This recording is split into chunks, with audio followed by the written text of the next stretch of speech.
You fall asleep at 2 a.m. Your neurotypical friend falls asleep at 10 p.m. For decades, sleep medicine assumed this was just poor sleep hygiene on your part. Maybe too much screen time, not enough discipline. But your brain follows different neurobiological principles, and those principles create a fundamentally altered relationship to sleep that most of medicine is only beginning to understand. Hey there, neurospicy folks! I'm Dr. Monty, and I'm an ADHD psychologist with a special interest in all things neurodivergent neuroscience. If you enjoy my videos, please consider subscribing to my channel to help me grow and bring more scientific understanding and awareness to a larger audience. Thanks so much! Most sleep advice gets neurodivergent brains wrong by treating sleep problems as behavioral issues that can be fixed with better habits. Go to bed earlier, avoid screens, keep a consistent schedule, create a bedtime routine. These aren't bad suggestions, but they miss something crucial. In autism, ADHD, and other forms of neurodivergence, the very neural circuits that regulate sleep function differently. The behavioral explanation is seductive because it puts control back in your hands.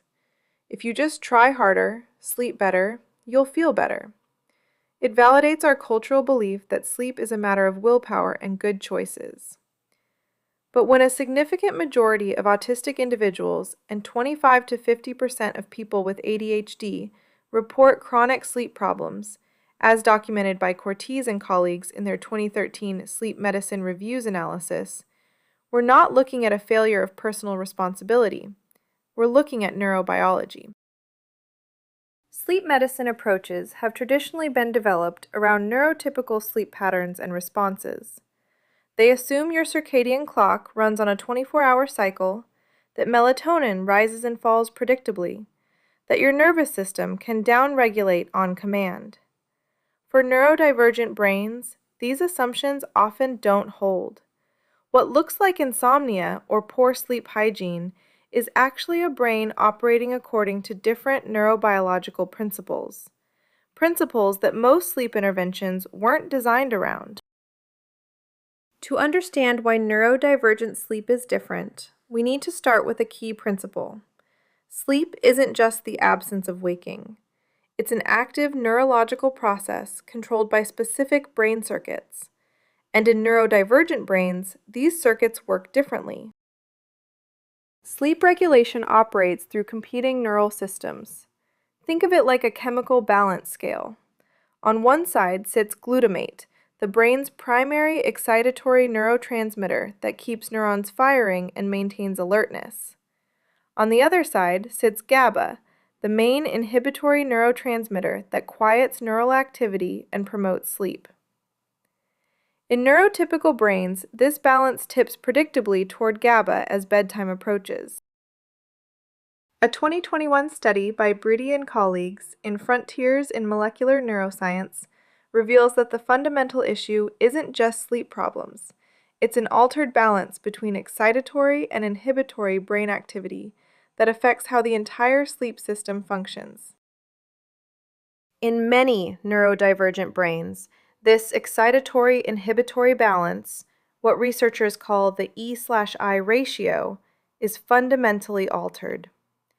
Peixoto's 2020 work in Current Biology demonstrates that in autism, this imbalance manifests as persistently heightened excitatory activity that doesn't quiet down normally at night. The glutamate side of the scale stays weighted down even when sleep should take over. The brain remains in a state of heightened arousal that makes the transition to sleep much more difficult. Limoges and colleagues' 2013 electroencephalography study in sleep medicine found that autistic adults show reduced sleep spindle density and altered slow-wave sleep architecture. Sleep spindles, those brief bursts of brain activity that help consolidate memories and maintain sleep, occur less frequently in autistic individuals. The brain works harder to achieve restorative sleep, but manages the fine-tuned coordination differently than neurotypical brains. The circadian component adds another layer. Torgman's 2017 research in Frontiers in Psychiatry found that approximately 78% of autistic individuals have delayed sleep phase syndrome. Their internal biological clock operates on a shifted schedule compared to typical patterns. Melatonin production, which typically peaks in the evening hours for most people, might not peak until much later in neurodivergent individuals. Core body temperature, which should drop in the evening, follows a delayed pattern. This isn't a matter of discipline or sleep hygiene. It's like being a natural night owl in a world designed for early birds, except the degree of shift can be much more extreme. Some autistic individuals may naturally prefer to sleep from 2 a.m. to 10 a.m. or even later, and conventional earlier bedtimes often won't change their brain's preferred schedule. Sensory processing differences create yet another layer of complexity. The same heightened sensitivity that makes fluorescent lights overwhelming or clothing tags unbearable also affects sleep. The gentle hum of an air conditioner that a neurotypical person filters out unconsciously can keep an autistic person awake for hours. The texture of sheets, the weight of blankets, the temperature of the room, all of these become potential sleep disruptors in a way that most sleep medicine doesn't account for. ADHD sleep issues often involve a different pattern than autism. While autistic individuals frequently have trouble with sleep onset and maintenance, people with ADHD more commonly experience what researchers call delayed sleep-wake phase disorder. Their circadian rhythm is shifted later, but they also often have what's called sleep onset insomnia, racing thoughts and hyperarousal that make it difficult to transition from wakefulness to sleep. The medication situation complicates things further. Stimulant medications commonly prescribed for ADHD can significantly affect sleep patterns, but discontinuing them often leads to worse daytime functioning and can create its own sleep disruption through rebound effects. It's a clinical balance that highlights how intertwined sleep and neurodivergent functioning really are. There's also the replication crisis to consider. Many of the sleep studies in neurodivergent populations have been small, and some findings haven't held up in larger samples. Sleep research across different neurodivergent conditions shows significant heterogeneity, suggesting that what we call neurodivergent sleep problems might actually be several distinct phenomena that happen to co-occur. The genetic component is particularly intriguing and uncertain. Recent research suggests there may be shared genetic pathways between autism, ADHD, and circadian rhythm disorders, but we're still in the early stages of understanding these connections. Some of the same genes that affect social communication and attention also appear to influence melatonin production and circadian timing, but the causal relationships aren't clear. Edge cases reveal even more complexity.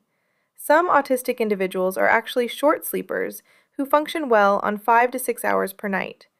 Others need 10 to 12 hours to feel rested.